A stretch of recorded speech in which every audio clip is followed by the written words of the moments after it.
وعلى آله وأصحابه أجمعين. اللهم صل على سيدنا محمد وعلى آل سيدنا محمد كما صليت على إبراهيم وعلى آل إبراهيم في العالمين إنك حميد مجيد. قال الله تبارك وتعالى في كلامه المجيد: أعوذ بالله من الشيطان الرجيم. بسم الله الرحمن الرحيم. إن الذين يأكلون أموال اليتامى ظلما إنما يأكلون في بطونهم نارا وسيصلون سعيرا. قال المؤلف والمفسر رحمه الله تعالى: أدام النفع بعلومه وعلومكم في الدارين آمين. إلى أن قال: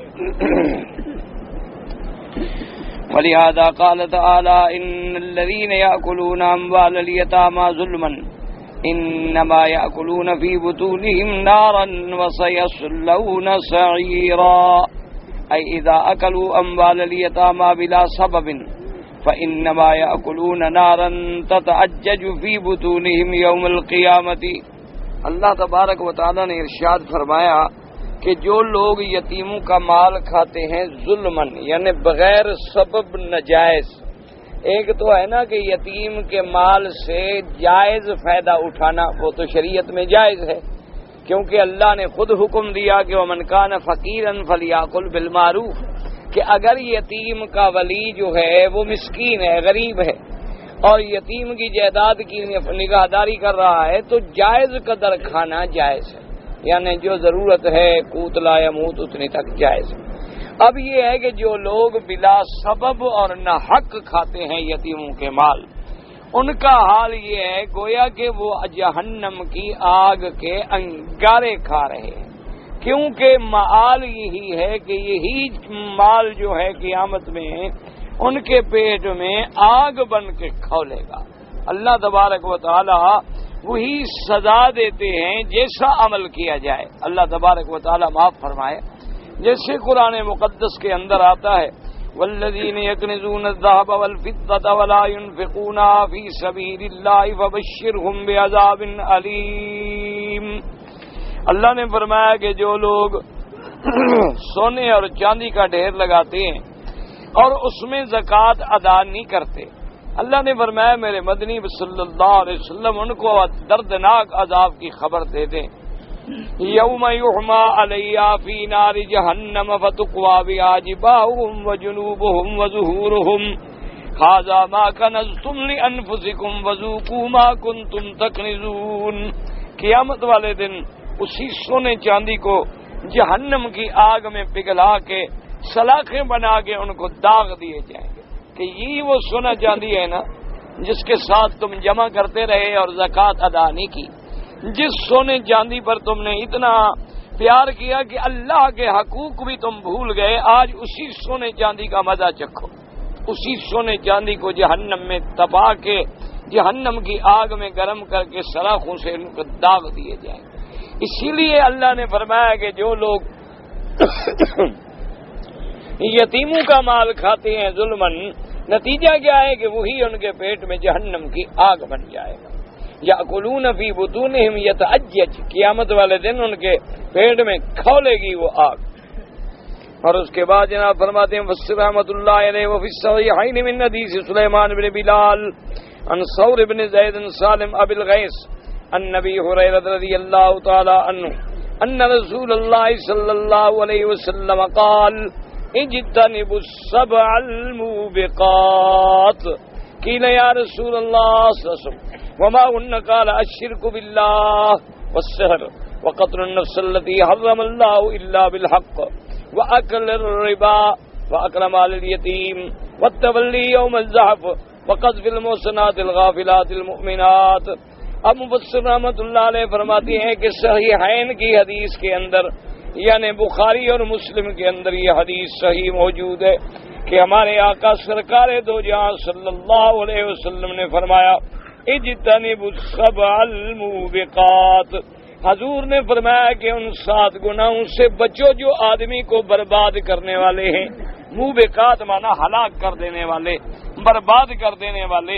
وہ 7 گناہ کون سے ہیں؟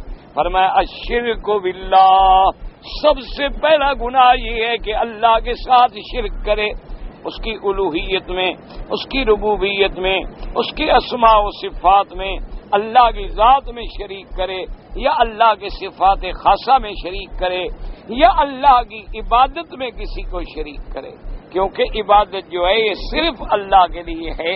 تو اب جو بھی دنیا میں عبادت ہے، یاد رکھو جب وہ کسی غیر کے لیے آئے گی تو شرک آ جائے گا۔ کیا معنی؟ ندا جو ہے پکارنا، یہ عبادت ہے۔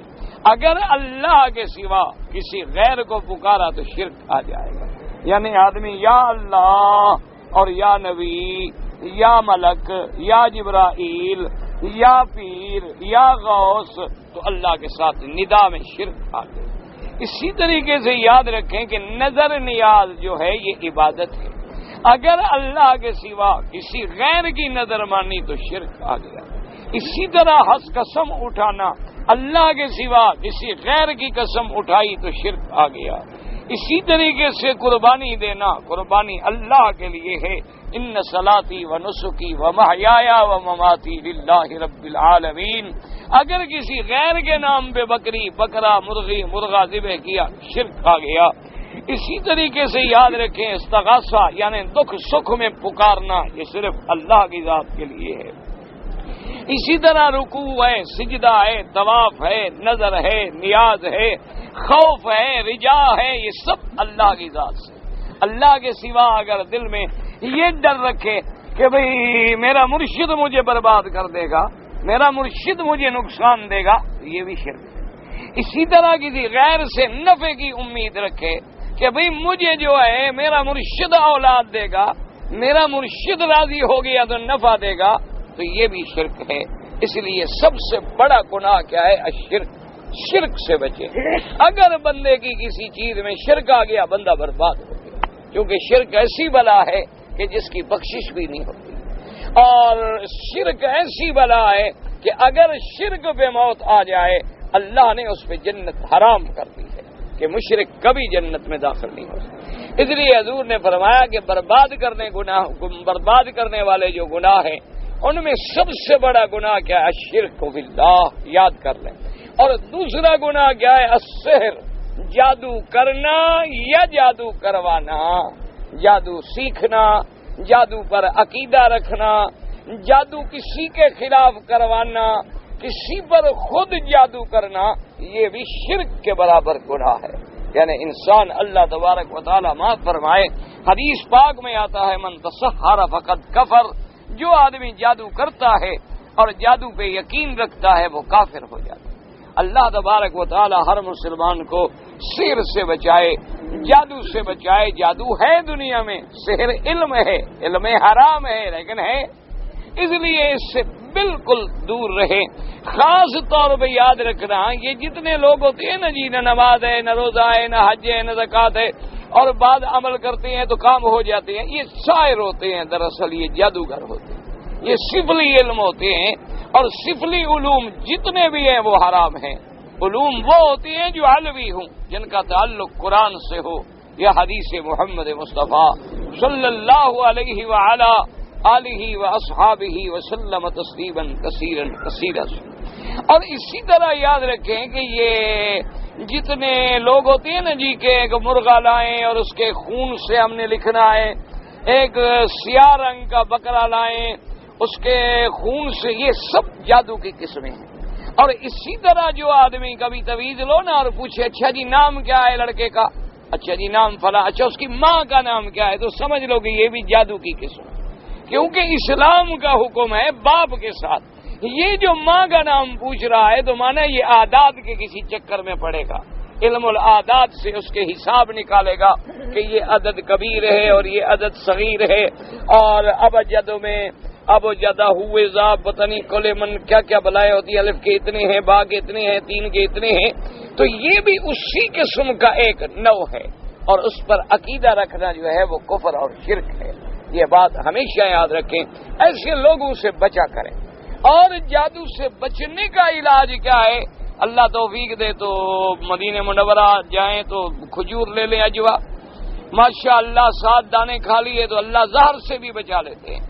اور یہ تو یعنی میٹھا علاج ہے نا، کھانے کا کھانا اور علاج کا علاج، کہ بھی 7 کھجوریں کھا لیں تو اس سے بڑی اچھی خوراک دنیا میں کیا ہو سکتی ہے؟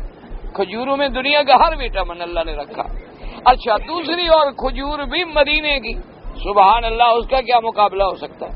اور پھر وہ کھجور جس کا نام بھی خود محمد پاک نے لیا ہو صلی اللہ علیہ وسلم۔ لیکن ایک مسئلہ میرا یاد رکھنا، اگر کبھی مدینہ شریف میں خریدنی ہو نا تو کسی واقف آدمی سے تلاش کرنا، اکثر بیچنے والے ہمارے بھائی ہیں وہاں ماشاءاللہ، جس کا رنگ سیاہ ہو کہہ دیتے ہیں اجوا ہے، اور 120 ریال 130 ریال کلو کے لے لیتے ہیں، وہ اجوا نہیں ہوتی، دھوکہ دیتے ہیں۔ اکثر کلمہ ایک کھجور ہے بڑی سستی 18-20 ریال کلو کی، اسی کو اجوا بنا کے بیچ دیتے ہیں۔ اسی طرح سفیری ہے اور کوئی شکلیں ملتی ہیں اس کی، اس کو بھی وہ اجوا بنا کے عام آدمی کو بیچ دیتے ہیں، کیونکہ 30 ریال کلو اور 130 ریال کلو میں کتنا فرق ہے۔ اور بیچنے والا ماشاءاللہ عاشق رسول ہے، انگوٹھے چومنے والا روزے کے سامنے کھڑا ہے ماشاءاللہ سبحان اللہ، شام تک اگر 10 کلو بھی بیچے تو 1000 ریال تو جیب میں نہ حق آ گیا نا۔ تو اس لیے ہمیشہ یاد رکھنا، خیال کر۔ اور دوسرا علاج کیا ہے کہ سورت فاتحہ، آیت الکرسی اور سورت بقرہ کی آخری آیت آمن الرسول بما انزل الیہ من ربہ، اسی طرح قل یا ایھا الکافرون، قل ھو اللہ احد، قل اعوذ برب الفلق، قل اعوذ برب الناس، یہ خود پڑھ کے اپنے اوپر دم کر لیا کریں۔ اور اسی طرح ایک آتا ہے اعوذ بوجہ اللہ العظیم الذی لا یجاوزہن بکلمات اللہ التامات الذی لا یجاوزہن بر ولا فاجر، یہ بھی کعب الاحبار سے منقول ہے۔ وہ فرماتے ہیں کہ لولا ہذہ الکلمات، اگر اللہ مجھے یہ کلمات نہ سکھلاتے تو یہودی تو پتہ نہیں مجھے جادو کر کے گدھا بنا دیتے، اتنے میرے دشمن تھے یہودی، لیکن اللہ نے ان کلمات سے مجھے محفوظ رکھا۔ بڑی مشہور ان کی دعا ہے، حدیث کی کتابوں میں موجود ہے، حسن حسین میں بھی موجود ہے، اور اسی طرح اور ادعیہ معصورہ جو چھپی ہیں ان کے اندر بھی موجود ہے۔ تو یہ بھی دعائیں ہیں، اور یہ دعا اور قرآن جو ہے یہ انسان کے لیے ایک قلعہ ہے، ایمان ہو بس اس قلعے کے اندر آ جاؤ، دنیا کا کوئی ساحر جادوگر کافر کچھ تمہارا نقصان نہیں کر سکتا۔ تو اس لیے سحر جو ہے یہ بھی گناہ ہے اور ہلاک کر دینے والا، کفر کے برابر ہے۔ تو پہلی چیز کیا تھی؟ الشرک باللہ، دوسری چیز کیا تھی؟ السحر، اور تیسری چیز کیا ہے؟ قتل النفس التی، یعنی وہ انسانی قتل جس کو اللہ نے تم پر حرام کر دیا۔ ہاں ایک ہے کہ قاتل ہے قصاص میں قتل ہوگا، وہ تو اسلام کا حکم ہے کہ قاتل کو قتل کیا جائے گا قصاص میں۔ اگر زانی ہے شادی شدہ رجم ہوگا تو وہ بھی شریعت میں جائز ہے، اسے مارا جائے گا۔ اس لیے کسی نفس انسانی کا قتل کرنا جو ہے یہ بھی اتنا بڑا جرم ہے، اتنا بڑا جرم ہے کہ اللہ نے قرآن میں فرما دیا ہے کہ جو آدمی کسی انسان کو قتل کرے، من یقتل مؤمنا متعمدا فجزاؤہ جہنم خالدا فیہا وغضب اللہ علیہ ولعنہ وعد لہ عذابا مہینا، اللہ نے فرمایا اس پر ہمیشہ کے لیے جہنم ہے، یعنی وہ سزا جو کافروں کی سزا ہے، اور اللہ نے اس کے لیے اہانت والا عذاب تیار کر رکھا ہے۔ اور یہ بھی یاد رکھیں جو انسان کسی کو قتل کرے گا یا کروائے گا وہ ایک دن خود ضرور قتل ہوگا، اس لیے کہ حکم آتا ہے بشر القاتل بقتل ولو بعد حین، جو کسی کو قتل کرے اس کو اسی وقت کہہ دو کہ تم نے بھی قتل ہونا، لیکن آج ہو جاؤ چاہے سال بعد ہو جاؤ چاہے 20 سال بعد ہو جاؤ، لیکن انجام قتل کا جو ہے وہ قتل ہی ہوتا ہے۔ جو چپ رہے گی زبان خنجر، لہو پکارے گا آستی کا۔ اللہ کو بندے کا خون بڑا عظیم ہے، بڑی عظمت ہے اس کی، وہ کسی بندے کے خون کو ضائع نہیں جانے دیتے، ایک دن اس کا ضرور اگر دنیا کچھ نہ کرے اللہ انتقام لیتے۔ ان ولیہ کان منصورا، انہ کان منصورا، فرمایا خبردار قاتل کی مدد نہ کیا کرو، مقتول کی مدد اللہ کرتا ہے اور مقتول کی مدد اللہ کی طرف سے آتی ہے، ایک نہ ایک دن اس کا بدلہ قدرت لے لیتی ہے۔ تو 3 یاد رکھ لیں گناہ، پہلا کیا تھا؟ شرک، دوسرا کیا تھا؟ سحر مانا جادو، اور تیسرا کیا تھا؟ قتل۔ یہ 3 چیزیں کیا ہیں؟ موبقات ہیں۔ اچھا اسی طرح حضور صلی اللہ علیہ وسلم نے فرمایا کہ وَالتَّوَلِّي يَوْمَ الزَّحْفِ، کہ لڑائی ہو رہی ہے کافروں سے تو میدان میں پشت دے کے بھاگنا یہ بھی گناہ کبیرہ اور برباد کر دینے والا، کہ بھئی بجائے اس کے کہ مسلمانوں کو تم جماؤ، کافروں کا ڈٹ کے مقابلہ کرو، تم بھاگو گے اور بھاگے گا اور بھاگے گا، مسلمان شکست کھا جائیں گے، تو وہ تولی یوم الذہب جو ہے یہ بھی گناہ کبیرہ ہے اور ہلاک کر دینے والا۔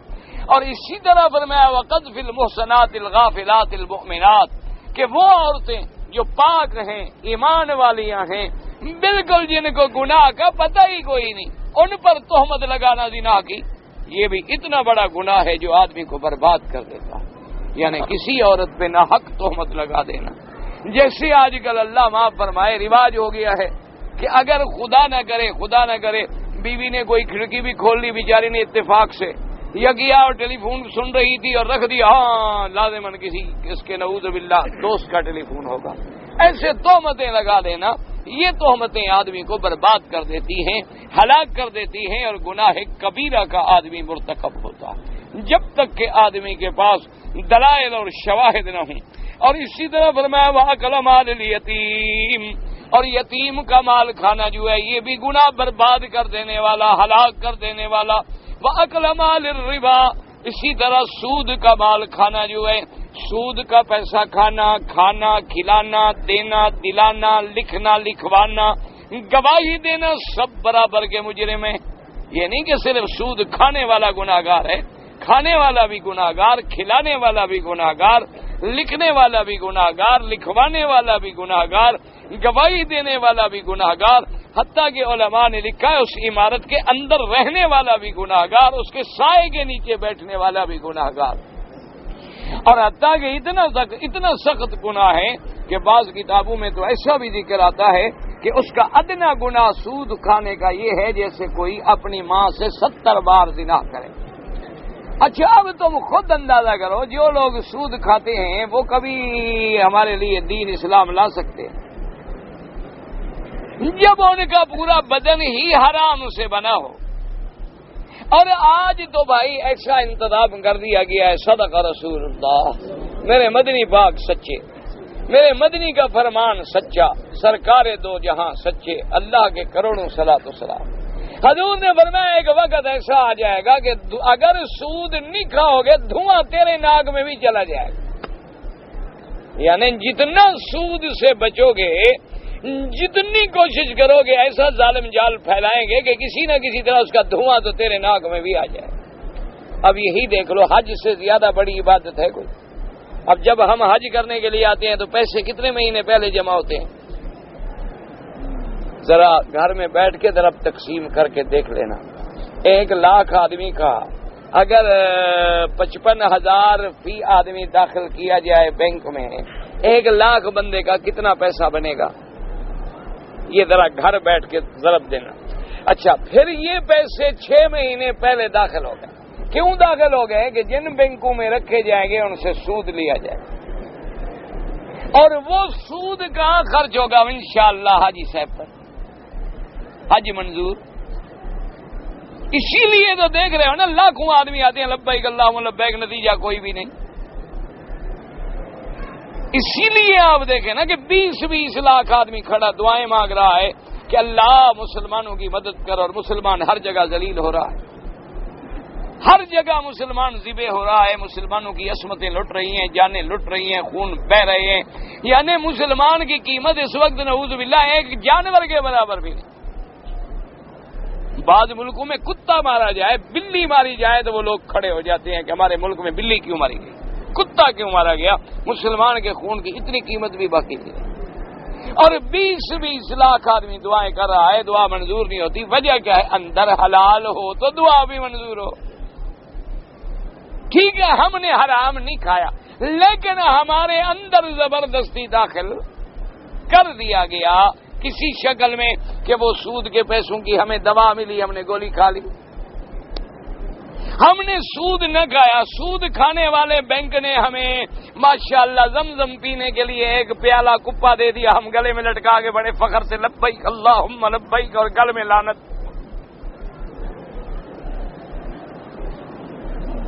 لا تعاونوا فی البر والتقوی ولا تعاونوا علی الاثم، بھئی گناہ کی اعانت نہ کرو۔ تم جو اس کا اشتہار لے کے پھر رہے ہو ساری دنیا میں، یہ اس کی اعانت نہیں ہو رہی؟ تو پھر لبیک کا کیا فائدہ؟ لبیک اللہم لبیک، اندر زمزم کا پانی ڈبہ حرام۔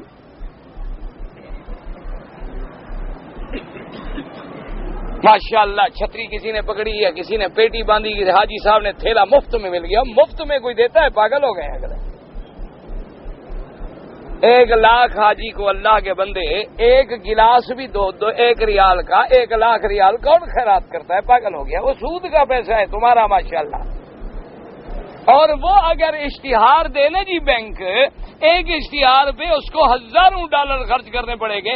1,00,000 حاجی اس کا اشتہار ہے، گلے میں لے کے لبیک اللہم لبیک کر کے پھر رہا ہے ماشاءاللہ، گلے میں بینک لٹکا ہوا۔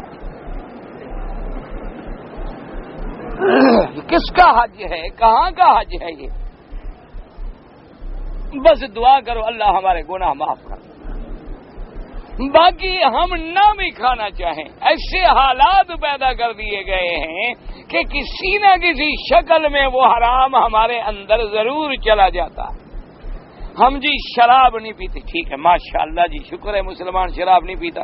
کتنی تمہاری کھانسی کی دوائیاں ہیں جن میں الکوہل نہیں ہے؟ کسی ڈاکٹر سے پوچھ لو، ہم تو مولوی، ہمارا کون اعتبار کرتا ہے؟ ہم تو مولوی ویسے ہی بدنام ہو گئے ماشاءاللہ، جب سے ہم نے بھی ممبر و محراب بیچا مولوی کی قیمت بھی ختم ہو گئی۔ پیر پہلے ختم ہو گیا تھا، اس نے بابے دادے کی قبریں بیچی، ہم نے رسول کا ممبر بیچ دیا۔ سیدھی بات ہے، کعبۃ اللہ میں شرم کی کیا بات؟ سیدھی بات کہنی چاہیے، کہتا ہوں وہی بات، سمجھتا ہوں جسے حق۔ نہ ابلہ مسجد ہوں نہ تہذیب کا فرزند، اپنے بھی خفا مجھ سے بیگانے بھی ناخوش، میں زہر ہلاہل کو کبھی کہہ نہ سکا قند۔ پہلے پیروں نے اپنے باپ دادے کی قبریں بیچی، مجاور بن کے بیٹھ گئے۔ طواف کرو پیسہ ڈالو، دعا مانگو پیسہ ڈالو، پھول چڑھاؤ پیسہ ڈالو، بکرا ذبح کرو پیسہ ڈالو، عرس شریف کرو پیسہ ڈالو، ختم شریف پیسہ ڈالو، ختم کبیر پیسہ ڈالو، ختم صغیر پیسہ ڈالو، باپ دادے کی قبریں بیچ کے۔ مسند میراث میں آئی ہے انہیں مسند ارشاد، زاغوں کے تصرف میں عقابوں کے نشے میں۔ یہ وہ لوگ ہیں زاغ، اور ہم مولویوں نے کیا کیا کہ ممبر و محراب جو اللہ نے ہمیں حق کہنے کے لیے دیا تھا ہم نے بھی بیچا۔ السلام علیکم، اللہ کی رحمت سے اب نہ ہم ان کو گلہ دے سکتے ہیں نہ وہ ہمیں گلہ دے سکتے۔ اگر ان میں 100 سوراخ ہے تو ہم میں 200 سوراخ، تو اس لیے ہماری باتوں کا تو بھی کوئی اثر نہیں ہوتا۔ کسی ڈاکٹر سے آپ پوچھ لیں کہ جتنی کھانسی کی دوائیاں ہیں ان میں الکوہل کتنے % ہوتا ہے؟ کسی ڈاکٹر سے پوچھ لیں کہ جو دنیا میں ہومیوپیتھی کا سب سے بے ضرر علاج ہے کیا وہ الکوہل کے بغیر بنتا ہے؟ کسی دنیا کے ڈاکٹر سے پوچھ لیں، کسی بڑے ٹینڈری والے سے پوچھ لیں یہ جو تم جوتے پہنتے ہو پاؤں میں ان کا رنگ پکا کرنے کے لیے اس میں الکوہل ڈالا جاتا ہے یا نہیں؟ کسی بڑے ٹن فوڈ بنانے والے سے پوچھ لو کہ جو خوراکیں ہماری ڈبے میں بند ہوتی ہیں ان کو 2-2, 4-4, 6-6 مہینے ٹھیک رکھنے کے لیے الکوہل کا ٹچ دیا جاتا ہے یا نہیں؟ کسی بڑے سے بڑے آدمی سے پوچھ لو یہ جتنے ہم مشروبات پی رہے ہیں کسی میں پیپسین ہے، کسی میں خنزیر کے مادے کے انزائم ہے، اور کسی میں الکوہل ہے اس کے رنگ کو پکا کرنے کے لیے۔ ورنہ تم دیکھو جتنی شربتیں تم بناؤ گے رنگ کچا ہوگا، لیکن انگریز کی شربت کا رنگ بڑا پکا ہے، وہ خراب نہیں ہوتا، نہ تیرے منہ کو لگتا ہے۔ وجہ کیا؟ وہ الکوہل سے پکا کیا جاتا ہے۔ اب جناب ایمان سے کہو اندر تو ہو الکوہل اور ادھر یاسین والقرآن الحکیم، اللہ نہیں جان رہا؟ کس کو دھوکہ دے رہے ہیں؟ اللہ کو؟ نہ کس کے ساتھ ہم فریب کر رہے ہیں؟ جتنے آپ کی دنیا میں جبنے بنتے ہیں یہ چیز جنہیں تم کہتے ہو نا چیز، یہ پتہ ہے چیز کیا ہوتی ہے؟ اس میں کیا ہوتا ہے؟ اس میں خنزیر کے میدے کے انزائم ہوتے ہیں تب یہ بنتی ہے۔ ماشاءاللہ تحقیق کر لیں۔ اب تو مسلمان بھی ماشاءاللہ کرسمس کا کیک کھاتے ہیں۔ کرسمس جو ہے نا جی اس کا کیک مسلمان اور افسوس کرتے ہیں کہ بھئی اس دفعہ ہمیں موقع نہیں ملا کرسمس کا کیک کھانے کا۔ پتہ ہے یہ کیا ہوتا ہے؟ یہ 6 مہینے کیک پہلے بناتے ہیں، روزانہ برانڈی ڈالتے ہیں شراب اس پر، وہ 6 مہینے شراب اس میں جذب ہوتی رہتی ہے، 6 مہینے کے بعد وہ نشے میں پھول جاتا ہے، مٹکا بن جاتا ہے وہ کیک، پھر جو کھائے گا وہ پاگل ہو کے سڑکوں پہ ناچے گا انشاءاللہ، جیسے تم نے نیا سال منایا ہے اپنے ملک میں کہ 12 بجے کے رات کے بعد لوگوں کی لڑکیاں سڑکوں پہ ناچ رہی تھیں اور موٹریں شرابیوں کی ٹکرا رہی۔ یہ مسلمان ہیں۔ انا للہ و انا الیہ راجعون۔ پھر تم کہتے ہو جی اسلام، کیسے اسلام کہاں آئے گا میرا بھائی؟ بس دعا کرو کہ اللہ پاک ہمیں جہنم سے اپنی رحمت سے بچا لے، ورنہ ہم بالکل جہنم کے کنارے پہ پہنچ گئے۔ مسلمان ملک ہو اور ساری رات مسلمانوں کی بہو بیٹیاں ناچتی رہیں کہ نیو ایئر نائٹ منائی جا رہی ہے، ساری رات مسلمانوں کے نوجوان چھوکرے شرابیں پی کے گاڑی آپس میں ٹکراتے رہے۔ بعد لڑکیاں ویسے جو بازار میں جا رہی تھی نا تو 12 کی رات کا گھنٹہ بجا، پہلے تو سکھوں کے 12 بجتے تھے نا، مسلمانوں کے بھی 12 بج گئے، اس نے وہی ناچنا شروع کر دیا ماشاءاللہ۔ انا للہ و انا الیہ راجعون۔ تو اس لیے اللہ پاک نے فرمایا میرا مدنی لوگوں کو بتا دو یہ گناہ ایسے ہیں جو برباد کر دیتے ہیں۔ الشرک کو شرک کرنا، سحر جادو کرنا، یتیم کا مال کھانا، سود کھانا اور جنگ میں پیٹھ دکھانا اور اسی طرح کسی نیک عورت پہ ناحق تہمت لگانا، یہ ایسے بڑے گناہ ہیں جو آدمی کی بربادی کے لیے، ہلاکت کے لیے کافی ہوتے ہیں۔ قال ابن ابي حاتم حدثنا ابي قال حدثنا عبيده قال اخبرنا عبد العزيز بن عبد الصمد العمي قال حدثنا ابو هارون الابدي النبي سيد الخدري قال قلنا يا رسول الله ما رايت ليله اسري بك قال انطلق به الى خلق من خلق الله كثير رجال كل رجل منهم له مشفر كمشفر البعير وهو مكل بهم رجال يفكون لها احدهم ثم يجاء بصخرة من نار وتقذف به في احدهم حتى يخرج من اسفله فلهم جوار وصراخ قلت يا جبرائيل من هؤلاء قال هؤلاء الذين يأكلون أموال اليتامى ظلما إنما يأكلون في بطونهم نارا وسيصلون سعيرا۔ اس حدیث سے پاک میں آتا ہے حضرت ابی سعید خدری رضی اللہ تعالی عنہ روایت کرتی ہیں کہ ہم صحابہ نے حضور سے پوچھا قلنا یا رسول اللہ صلی اللہ علیہ وسلم، ہمارے آقا مہربانی کر کے ہمیں بتائیں ما رأیت لیلۃ اسری بک، لیلۃ الاسراء اور معراج میں ہمارے آقا آپ کو کیا کیا چیزیں دکھائی گئیں؟ حضور نے فرمایا کہ مجھے لے جایا گیا الی خلق من خلق اللہ کثیر، بہت سارے لوگ ہیں اللہ کی مخلوقات میں سے، اور حضور نے فرمایا میں نے دیکھا کہ ہر بندے کے ہونٹ ایسے ہیں جیسے اونٹ کے ہونٹ ہوتے ہیں، بڑے بڑے بڑے اونٹ کے ہونٹ دیکھے نا، اتنے بڑے ہونٹ، ایسے اونٹ۔ اور فرمایا کہ میں نے دیکھا کہ آدمی آتے ہیں ان کے جبڑوں کو کھول کے انگارے بھر رہے ہیں اور وہ انگارے اوپر سے بھرتے ہیں اور نیچے سے نکل جاتی ہیں۔ میں نے یہ عذاب ہوتا ہوا دیکھا تو میں نے پوچھا من ہؤلاء یا جبرائیل، جبریل علیہ السلام مجھے بتاؤ کہ یہ کون لوگ ہیں جن کو یہ عذاب ہو رہا ہے؟ ان نے فرمایا حضور یہ وہ لوگ ہیں الذین یاکلون اموال الیتامی ظلما، جو لوگوں کے یتیموں کے مال ناحق کھاتی ہیں، اللہ تبارک و تعالیٰ ان کو یہ عذاب دیتے ہیں۔ یعنی اندازہ کریں ابھی سے عذاب وہ شروع ہو گئے، اصل عذاب تو قیامت میں ہوں گے لیکن مرنے کے بعد بھی عذاب شروع ہو گیا کہ انما یاکلون فی بطونہم نارا وسیصلون سعیرا۔ اور اس کے بعد قال السدی یبعث آکل مال الیتیم یوم القیامہ ولحب النار یغز من فیہ وانسامہ وانفہ وعینہ یعرفہ کل من راہ بآکل مال الیتیم۔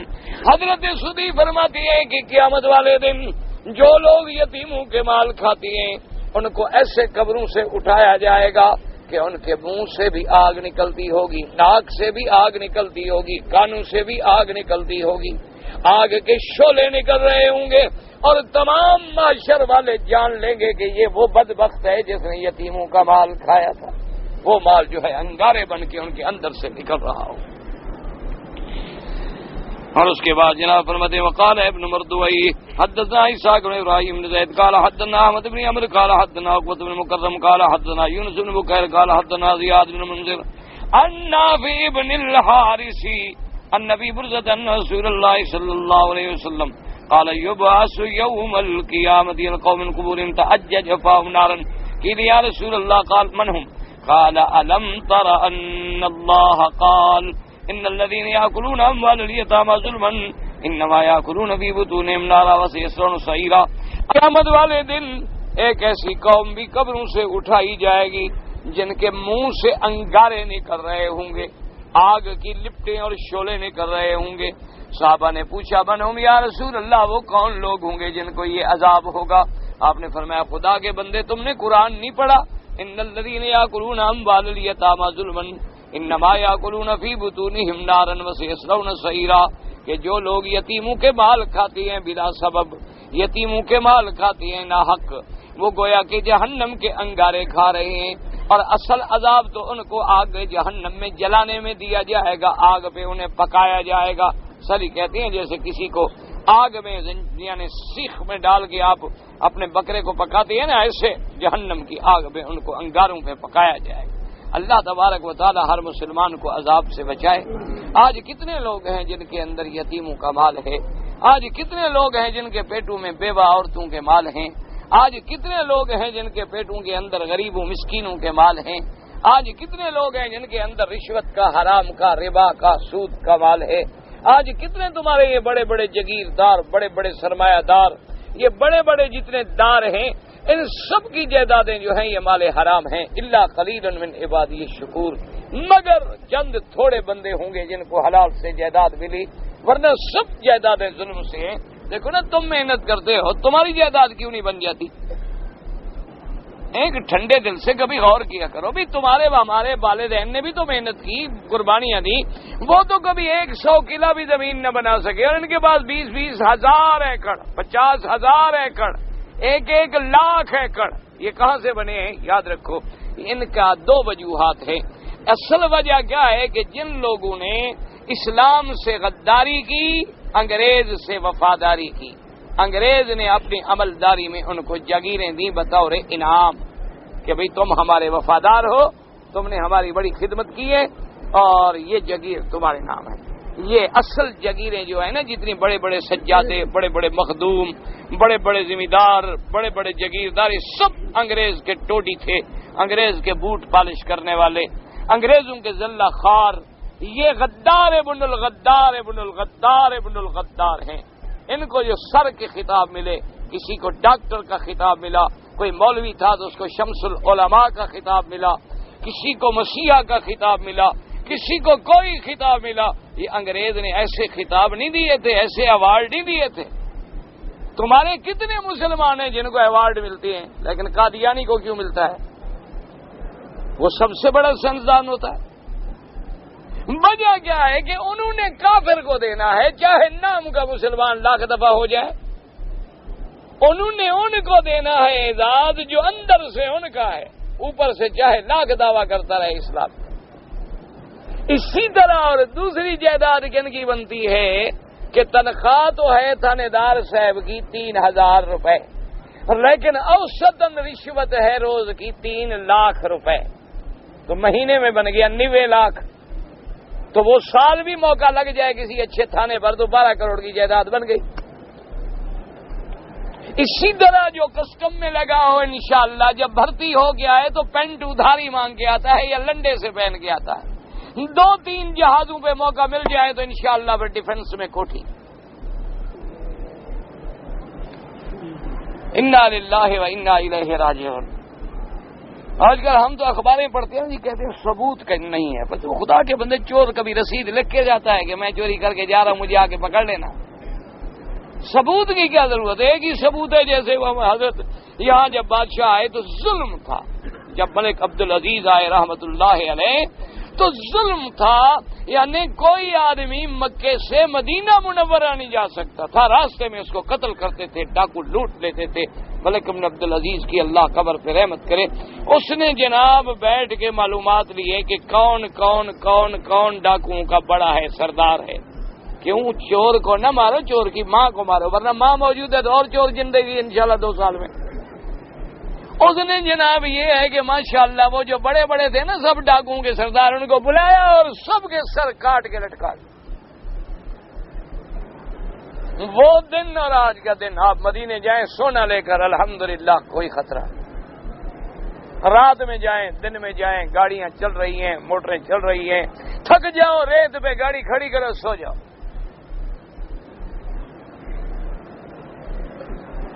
الحمدللہ ثم الحمدللہ، اللہ تبارک۔ مسلمان قوم کی تاریخ ہے یہ نرمی سے کبھی ٹھیک نہیں ہوتی۔ ایک بات یاد رکھنا، حضرت عمر رضی اللہ عنہ نے درہ ہاتھ میں رکھا، ذرا بات ہوتی فرماتے ٹھیک ہو جاؤ، ورنہ عمر اپنے درے سے ٹھیک کر دے گا، سیدھے رہو۔ حضرت عثمان نے نرمی کی، ہم نے کیا کیا؟ گھر میں شہید کر دیا کہ نہیں کیا؟ حضرت علی نے نرمی کی، ہم نے کیا کیا؟ حضرت حسن نے نرمی کی، ہم نے زہر دی۔ حضرت حسین نے نرمی کی، ہم نے بچوں کے ساتھ شہید کیا۔ ساری تاریخ اٹھا کے دیکھ لو، اگر حجاج نے آگے ڈنڈا پکڑا تو تمہارے ملک تک ملک فتح کر ڈالے، راجہ دائر کو بھی جا کے مار ڈالا، عرب سے نکلا، حالانکہ ظالم تھا،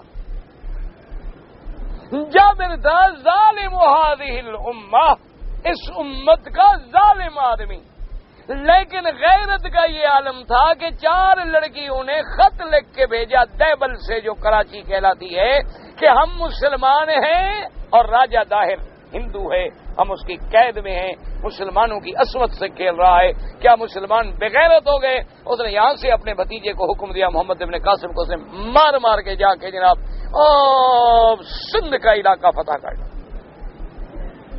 غیرت یہ تھی، ظلم تھا، اور اس نے اعلان کر دیا تھا جب پہلے دن گورنر بنا کہ آج کے بعد رات کے دروازے بند نہ کرو، دکانوں کے دروازے بند نہ کرو، کھول دو، جس کی چوری ہو جائے مجھے رپورٹ کرے۔ 6 مہینے میں کوئی چوری نہیں ہوئی۔ 6 مہینے میں ایک آدمی نے کہا کہ جیب کا رومال تھا میرا، وہ گر گیا ہے، رومال چھوٹا یہ رومال۔ حضرت خطبہ دے رہے تھے جامع مسجد میں، 30,000 آدمی تھا مسجد میں، حکم دیا مسجد کے دروازے بند کر دو، مسجد کے دروازے بند کر دو۔ جس نے چور نے رومال اٹھایا نا کسی کا سڑک سے، وہ کھڑا ہو جائے، ورنہ میں 30,000 آدمی کے قتل کا حکم دیتا ہوں۔ وہ جلدی جلدی چور کھڑا ہو گیا، اس نے کہا سب کی جانے تو نہ جائے۔ اس نے کہا حضرت میں نے چوری تو نہیں کیا، سڑک پہ پڑا تھا۔ اس نے کہا تمہارے باپ کا تھا، پڑا تھا، تم اٹھاتے تو جمع کرا دیتے جا کے بیت المال میں، چوکی پہ، پولیس پہ، کہ سڑک پہ پڑا تھا یہ لے لو۔ اس نے کہا بس اور سزا وزا، اس کے بعد سزا ہی ایک تھی، فی امان اللہ، کہتا وہ گند ختم کرو، پڑا رہے گا تو بدبو دے گا نا۔ ہماری تو تاریخ ہے میرا بھائی، ہم تو بغیر ڈنڈے کے سیدھے ہوتے ہیں۔ ہمارے ہاں جو تھانے دار شریف ہو نا جی، بالکل شریف آدمی، رشوت نہ کھائے، ہر کسی کو کرسی پہ بٹھا کے بھائی صاحب مزاج اچھے ہیں، کہتے ہیں بڑا کوئی بغیرت جی، کوئی تھندار ہے بادشاہ، یہ تو معلوم ہوتا ہے کوئی ہجڑا خسرا لگا ہے ساڑے کو۔ اور جو ہر شریف کو الٹا لٹکا دے گا جی تھندار بادشاہ، ہوں پتہ لگا تھندار لگا ساڑے علاقے۔ ہم تو قوم ایسی ہے میرا بھائی، بس دعا کرو کہ اللہ ہمارے حال پہ رحمت کرے۔ ویسے معلوم یہ ہوتا ہے کہ اب ہمارے فصل پک گئے ہیں، اور فصل جب پک جائے تو کٹنا ضروری ہو جاتا ہے۔ معلوم یہ ہوتا ہے کہ فصل پک گئی ہے، اب کٹنے کا وقت ہے قریب، کوئی اللہ بھیجے گا ضرور جو ہماری اصلاح کر دے گا۔ یہ دیکھو نا جی، دعا کریں کہ اللہ اس حکومت کو قیامت تک قائم رکھے۔ یہ کیوں امن ہے؟ قرآن کی وجہ۔ کیوں امن ہے؟ سنت رسول کی وجہ۔ کیوں امن ہے؟ قاضی ہے، عدالت ہے، اسلام ہے، شریعت ہے، اب چاند ہے، شہادت ہے، نظر آ گیا الحمدللہ، نہیں آیا الحمدللہ، جو اللہ رسول کا حکم ہے۔ یہ وجہ ہے الحمدللہ کہ آج اس ملک میں ہم جی رہے ہیں، سکون ہے، اطمینان ہے۔ دوسرے ملکوں کو سامنے رکھے معلوم ہوتا ہے ہم جنت میں ہیں، نعوذ باللہ و جہنم۔ اتنا فرق ہے۔ یہ وجہ کیا ہے؟ کتاب اللہ اور سنت رسول اللہ۔ دعا کریں کہ اس پر اللہ ان کو اور زیادہ صحیح چلنے کی توفیق دے، اور زیادہ استقامت نصیب کرے، اور زیادہ کتاب و سنت کے ساتھ محبت نصیب کرے. اس لیے فرمایا حضور نے پاک نے کہ وہ لوگوں کے جو یتیموں کا مال کھاتے ہیں. رواه ابن ابي حاتم النبي زرعان نقوت ابن مکرم اخرج الحبان في صحيح ان احمد بن علي بن المثنى نقوت ابن مکرم قال ابن مردويه حدثنا عبد الله بن جعفر قال حدثنا احمد بن الصام قال حدثنا ابو عامر الابدي قال حدثنا عبد الله بن جعفر الزهري ان عثمان بن محمد المقبري النبي هريره رضي الله تعالى عنه قال قال رسول الله صلى الله عليه وسلم ارجى مال الضعيفين المرض واليتيم اي اوصيكم باجتناب مالهما. حضرت ابی ہریرہ رضی اللہ تعالی عنہ فرماتے ہیں حضور نے فرمایا خبردار عورتوں کے مال اور یتیموں کے مال سے دور رہنا. کیوں؟ لڑکیوں کا مال کھا جانا یا لڑکیوں کا ورثہ کھا جانا یا لڑکیوں کی جائیداد کا حصہ کھا جانا، بیوہ عورتوں کے حقوق کھا جانا، یتیموں کے مال کھا جانا. حضور نے فرمایا یہ کمزوروں کا مال ہے، اور جب یہ کھایا جائے تو اللہ کا عذاب جو ہے، اللہ کا جلال غضب میں آتا ہے. لہذا ان دو لوگوں کے مال سے اپنے آپ کو بچانا. کسی بچی کا حق نہ کھانا، کسی عورت کا حق نہ کھانا، کسی بیوہ کو نہ دکھانا، کسی یتیم کا مال نہ کھانا. اور اس کے بعد جناب فرماتے ہیں متقدم فی سورۃ البقرہ من طریق طاء بن صائب عن سعید بن جبیر بن ابن عباس رضی اللہ تعالی عنہما قال لما نزلت ان الذين يأكلون اموال اليتامى ظلما انما يأكلون في بطونهم نارا وسيصلون سعيرا الآية ان ترك من كان عنده يتيم فهذا من طعامه وشرابه من شرابه وجعل فضل الشيء ويحبس له حتى يأكله ويفسد فاشتد ذلك عليهم فذكروا ذلك رسول الله صلى الله عليه وسلم فأنزل الله ويسألونك عن اليتامى قل إصلاح لهم خير فقرضوا طعامهم بطعامهم وشرابهم بشرابهم. اب حضرت ابن عباس رضی اللہ تعالیٰ عنہ فرماتی ہیں کہ جب یہ آیت اتری کہ جو لوگ یتیموں کا مال کھاتی ہیں گویا وہ جہنم کے انگارے کھاتی ہیں. سب لوگ جن کے پاس یتیم تھے ڈر گئے. انہوں نے کہا بابا بس تم اپنا کھانا تمہارا الگ ہمارا الگ. اب تو بھائی ہر چیز الگ. اچھا اب اس کا نقصان بھی یتیموں کو ہونے لگا کیونکہ پہلے تو اکٹھا پکتا تھا نا جی. اب 2 آدمی کا کھانا پکے تو 3 کھا لیتے ہیں، 3 کا پکے 4 کھا لیتے ہیں. اب یتیم کا علیحدہ ہانڈی پکاؤ اس کا تو خرچہ بڑھ گیا. اچھا جو بچ جائے وہ خراب ہو جائے. تو پھر حضور کی خدمت میں شکایت آئی تو صحابہ نے کہا حضور ہم ڈرتے ہیں کیا کریں، اگر یتیم کا مال ہمارے اندر مل جائے تو ہم مارے جائیں. اللہ نے حکم دیا کہ نہیں، یہ معنی نہیں ہے. اللہ نیتوں کو جانتے ہیں، اللہ تمہارے دلوں کو جانتے ہیں. یہ نہیں کہ تم یتیموں کے ساتھ کھاؤ بھی نہیں، پیو بھی نہیں، مال بھی نہ ملاؤ، کٹھے بھی نہ رہو، کٹھے کھانا پینا بھی نہ کرو. نہ، بس اس کو نقصان دینے کی نیت نہ کرو. اس کو جتنا فائدہ پہنچا سکتے ہو پہنچاؤ. یہ نہیں ہے کہ بالکل ہر چیز الگ کر دو، ہانڈی بھی الگ، کھانا بھی الگ، روٹی بھی الگ، پینا بھی ہو تو اور غریبوں کا نقصان ہو گیا. تو اللہ تبارک و تعالیٰ ان کو نقصان دینا نہیں چاہتے. تو اب نتیجہ یہ ہے کہ اگر یتیم ہیں کٹھے کھا سکتے ہو، کٹھے پی سکتے ہو، اپنا کھانا تو عام مشترک پکا سکتے ہو، لیکن کوشش یہ کرو کہ یتیم کو نقصان نہ ہو. اور اللہ نے اگر تمہیں دولت دی ہے تو پھر یتیم کا مال محفوظ رکھو، اس کو لگاؤ بھی نہیں، وہ تمہارے مال سے کھاتا رہے تاکہ تمہاری امداد ہو جائے. اور جب یتیم کے سر پہ آدمی ہاتھ پھیرتا ہے یا یتیم کے گلے میں کپڑا ڈالتا ہے یا یتیم کو کھانا کھلاتا ہے اور یتیم راضی ہو کے مسکراتا ہے، میرا اللہ عرش پہ راضی ہو جاتا ہے. اللہ فرماتے ہیں میرے بندے پہ اس نے رحم کیا، جاؤ میں نے تم پر رحم کر دیا. اللہ پاک آپ پر بھی، مجھ پر بھی، ہر مسلمان پہ رحم فرمائے.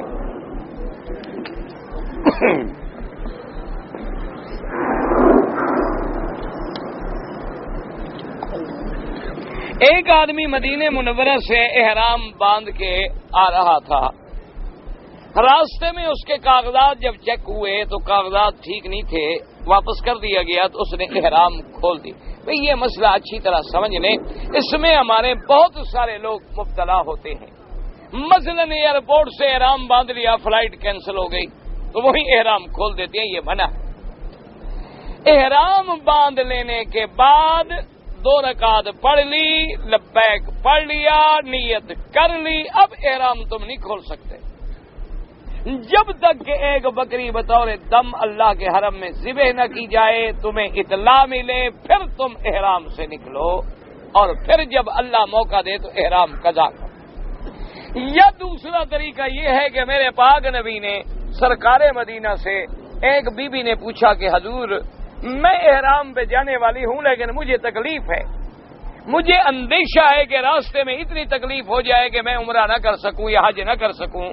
تو حضور نے فرمایا کہ جب تم احرام باندھو تو کہنا محلی ہے سو حبستنی، کہ یا اللہ پھر میرا مقام وہی ہوگا جہاں تو نے مجھے روک دیا، کیونکہ تو اگر بیمار کر دے تو میں کیا کروں.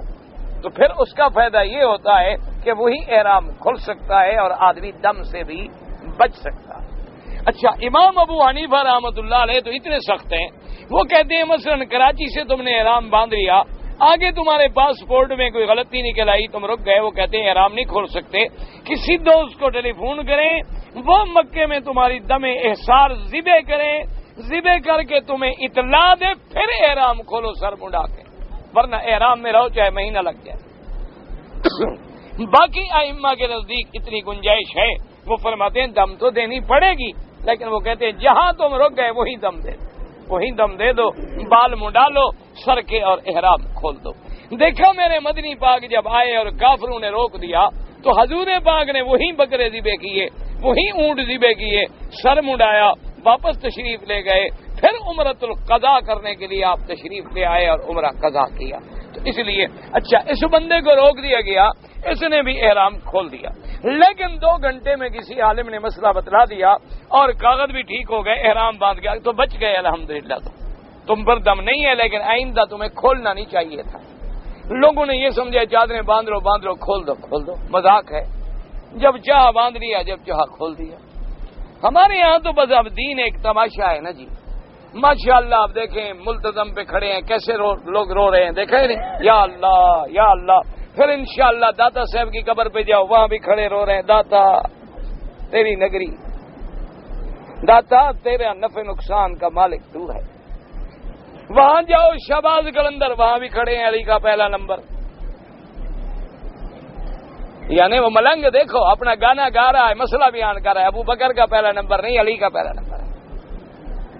اور سنی بیچارے کو ابو بکر کا نام بھی نہیں آتا. سنی ہمارا اتنا سن ہے، یہ سنی تم سنت سے نہیں ہو، اب ہو سن. آدمی کا عضو سن ہو جاتا ہے نا، کام نہیں کرتا، اب سوئی مارو پتہ نہیں لگتا. اب یہ سنی سن سے ہے، ان سے ابھی بکر کا نام پوچھو انشاءاللہ ان کو نہیں آئے. حضرت عثمان ابن عفان کا دادے کا نام پوچھ لو نہیں آئے گا، کہ حضور کا ان کا نسب کہاں ملتا ہے نہیں آئے گا. اور ملنگ کو یاد ہے 5 دا صدقہ، ٹھیک ہے کہتا ہے کہ نہیں کہتا، ایمان سے کہو. وہ بھیک مانگتا ہے 5 دا صدقہ، 5 تن پاک دے 12 امام. یاد کر رہا ہے کہ نہیں کر رہا؟ اس کو یاد ہے بھی، یہ ٹھیک ہے چاہے ان کا امام نہ ہی ہو، 12واں پتہ نہیں ہے کدھر، ابھی تک ان کو بھی نہیں ملا. وہ بھی بیچارے ڈھونڈ رہے ہیں، مل جائے گا، غائب ہے، غیبوبہ کبریٰ میں ہے وہ. لیکن وہ ایک ایک گلی میں ڈھنڈورا اپنا لگا رہا ہے، مسئلہ اپنا بیان کر رہا ہے. اور مسلمان بیچارے کے 4 امام بھی یاد. اچھا سنی اگر نام لے گا حضرت حسین کا کہے گا حضرت حسین علیہ السلام. سنی ابو بکر رضی اللہ وہ علیہ السلام تو نبی کو کہتے ہیں، شریف آدمی. حضرت حسین نبی تو نہیں تھے، حضرت حسین نبی نہیں ہیں، ان کے تو صحابی ہونے میں بھی اختلاف ہے. بعض علماء صحابی ہونے کے قائل ہیں کہ انہوں نے چھوٹی عمر میں محمد پاک کو دیکھا ہے، اور بعض علماء جو سخت ہیں وہ کہتے ہیں بالغ ہو، عاقل ہو، پھر حضور کو دیکھے. ان کے نزدیک تو حضرت حسین ابھی چھوٹے تھے اور حضور کی وفات ہو گئی. ان کے نزدیک صحابی ہونے میں بھی اختلاف ہے، لیکن اس کا نام سنی بھی لے گا حضرت حسن حسین علیہ السلام. ابو بکر رضی اللہ.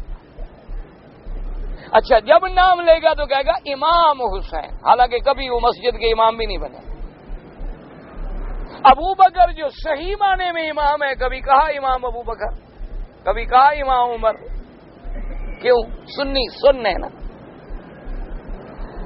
دعا کرو اللہ ان کو بھی ہدایت دے کہ حق مسئلہ سمجھ آ جائے.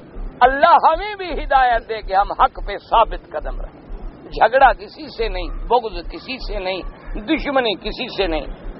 نماز میں بندہ زمین سے پاؤں اٹھا لے نماز ہو سکتا ہے. امام ابو حنیفہ رحمۃ اللہ علیہ کے نزدیک تو نماز باطل ہو جائے. وہ کہتے ہیں اگر سجدے میں جاؤ اور دونوں پاؤں اوپر اٹھا لے کیونکہ حضور کی حدیث ہے کہ آدمی 7 چیزوں پہ سجدہ کرتا ہے. سجدہ صرف ناک پہ نہیں ہوتا، ماتھے پہ نہیں ہوتا، بلکہ ہاتھ بھی سجدہ کرتے ہیں، گھٹنے بھی سجدہ کرتے ہیں، پاؤں بھی سجدہ کرتے ہیں. تو کہتے ہیں جب سجدہ نہ کیا تو جو نماز میں سجدہ چھوڑ دے نماز نہیں ہوتی. لیکن بعض ائمہ کے نزدیک ہو تو جاتی ہے، لیکن کراہت تو سب کے نزدیک ہے. اور ہمارے یہاں تو نماز بھی پڑھ رہے ہیں، پاؤں اٹھا رہے ہیں، ماشاءاللہ باقاعدہ کھیل رہے ہیں پاؤں کے ساتھ. باقاعدہ نماز نہ ہوئی، یوگا کی مشقیں ہو گئی ہیں.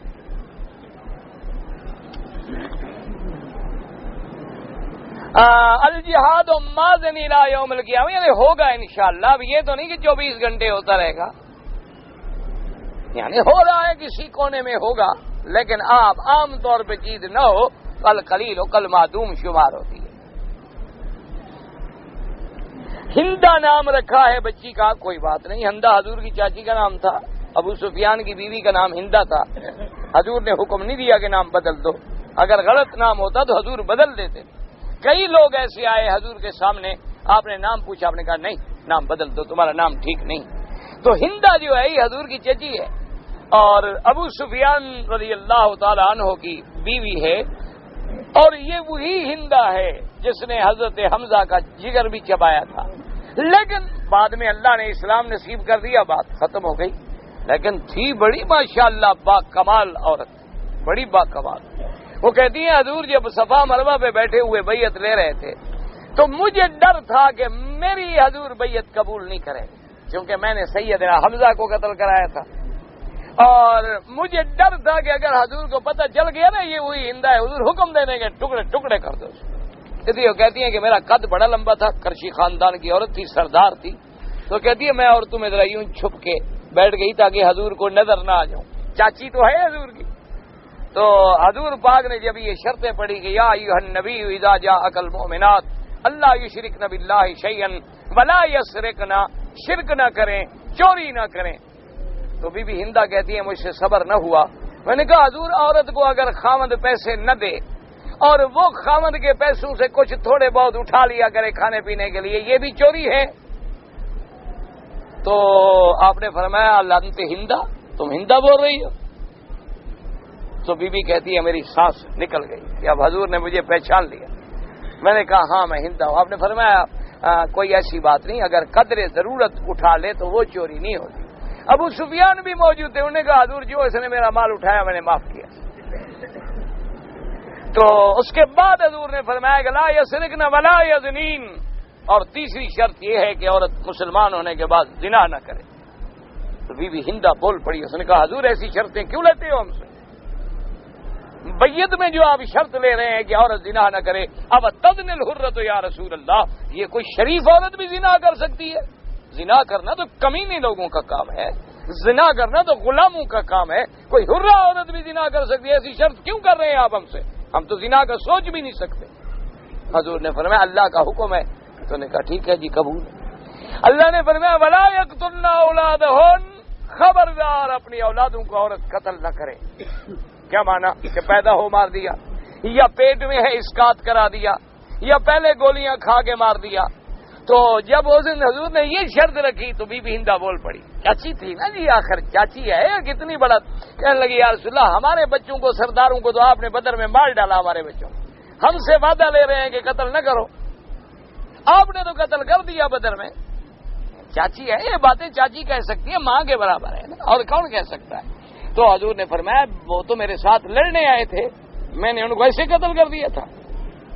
وَلَا يَأْتِينَ بِبُهْتَانٍ يَفْتَرِينَهُ بَيْنَ أَيْدِيهِنَّ وَبَيْنَ أَرْجُلِهِنَّ. تو بہرحال ہندا نام رکھنا جائز ہے.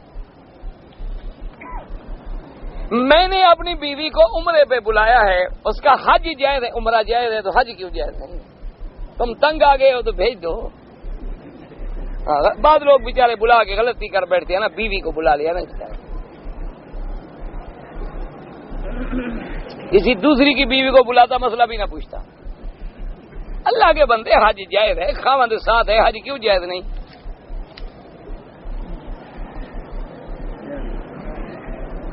ہمارے ملک میں رسم کل اور رسم چہلم مناتے ہیں، ماشاءاللہ بالکل بدعت ہے، ناجائز ہے، بالکل خالص بدعت ہے. لیکن یہ مولویوں کے پیٹ کا مسئلہ ہے، اس لیے کہ حلال تم نہیں کھلاتے ہو وہ کہاں جائیں. نہ تم نے کبھی مولوی، چلو مجھے آپ نے 20 سال میں پڑھا رہا ہوں، کبھی کھانا کھلایا؟ تو آخر مولوی نے کھانا ہے نا، ان نے پھر مسئلہ نکالا ہے، انہوں نے کہا کہ بھی تیسرے دن کل شریف، پھر 7 جمعراتیں شریف، اور ہر جمعرات شریف میں 7 قسم کے کھانے شریف، اس کے بعد چہلم شریف، اتنے میں انشاءاللہ کوئی اور شریف مر جائے گا، ہماری روٹی چلتی رہے گی۔ یہ ہے مسئلہ اصل میں۔ تم مولوی کو حلال دے دو مجالب، دوسرے دن تمہیں حرام کھلائے۔ جب تم حلال نہیں کھلاؤ گے تو مولوی کا بھی تو پیٹ لگا ہوا ہے، اس نے کوئی مسئلہ تو پھر بنانا ہے۔ اچھا جی، ولما جاء مکہ نوى انه ابن عمرہ، کیا جی، مکہ من دون احرام، اذا نوى انه قدم للعمرة من خارج الميقات وتجاوز عن الميقات بدون احرام فعليه الهدي وعليه قضاء العمرہ۔ اور کہتا ہے کہ آپ نے بتایا تھا کہ عورت کو مال کا وارث نہ بنایا، بے وقوفی نہ کیا کرو، ایسے مسئلے خود نہ کھڑا کرو۔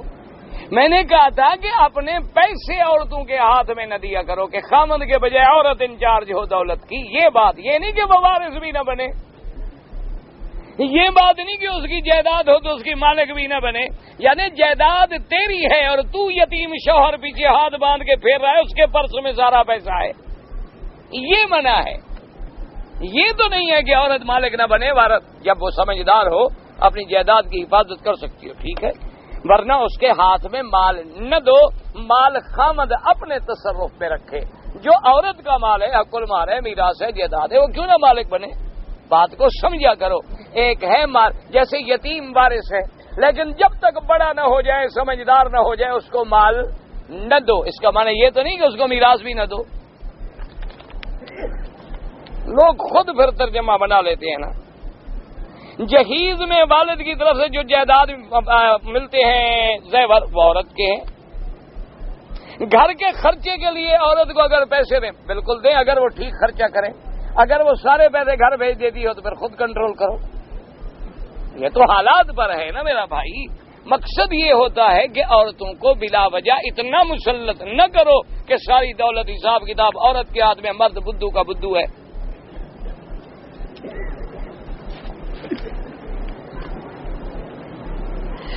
عمرہ کرنے کے بعد، سعی کے بعد 2 نفل ادا نہیں کیے، کوئی بات نہیں، کوئی ضروری نہیں، کچھ بھی نہیں۔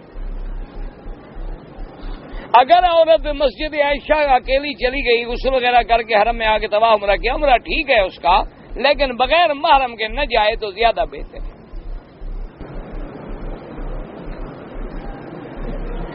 میں ایک عورت اس کے بچوں کے ساتھ محرم بن کے آیا تھا، وہ عورت اور بچے تو یہاں ان کا شوہر تھا، چلے گئے، اب 2 مہینے سے میں پھر رہا ہوں، تو غلط محرم بننے کی سزا پہلی تو دنیا میں مل گئی نا، آخرت والی تو ابھی علیحدہ ہے۔ تم کیوں محرم بن کے آئے تھے، اس کی سزا بھگتو ماشاءاللہ۔ اب اس کا میرے پاس تو کوئی حل نہیں، قانون کا تقاضا یہ ہے کہ جو تمہارے ساتھ آیا ہے تمہارے ساتھ واپس جائے۔ احرام کی حالت میں عورت جو ہے موزہ پہنے نہ، عمرہ حج یہ مسئلہ ہو گیا۔ عورتیں احرام میں اگر مرد نہ ہوں تو چہرہ کھلا رکھیں، سامنے مرد آ جائیں تو پردہ ڈال لیں۔ امام کے پیچھے قرآن دیکھ کر بتانا اگر نفل نماز ہے، فرض میں نہیں، نفل نماز ہے، آدمی حافظ نہیں ملتے، پیچھے قرآن لے کے کھڑا ہے، غلطی کرے تو بتا دوں گا، لیکن وہ بھی نماز کی نیت کر لیں۔ حضور پاک سرکار مدینہ نے طواف میں کون سی دعا پڑھی؟ سبحان اللہ والحمد للہ لا الہ الا اللہ اللہ اکبر وللہ الحمد ولا حول ولا قوت الا باللہ ولا حول ولا قوت الا باللہ العلی العظیم۔ اسی طرح جب حج رکن یمانی پہ آئے، انی اسألک العفو والعافیہ، بسم اللہ اللہ اکبر، ربنا آتنا فی الدنیا حسنۃ وفی الآخرۃ حسنۃ وقنا عذاب النار۔ ویسے تمہیں جو بھی یاد ہے درود شریف، کلمہ شریف، آیت کریم